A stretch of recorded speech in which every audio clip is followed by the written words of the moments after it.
Magandang araw mga kagabay, ngayon po April 9, 2025, araw po ng Miyerkules, devotion natin sa mahal na ina ng laging saklolo. Napakaganda po ng sinabi ng Panginoon. Sabi niya, kung mamamalagi kayo sa aking salita, totoong mga alagad ko kayo.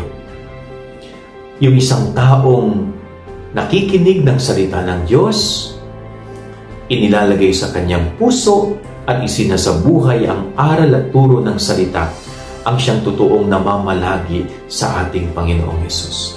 At ito po ang panawagan sa atin ng Panginoon.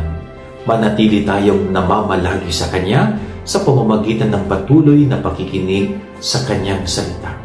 Sana ho, ilagay natin ang ating tainga palagi sa pakikinig sa Kanyang salita.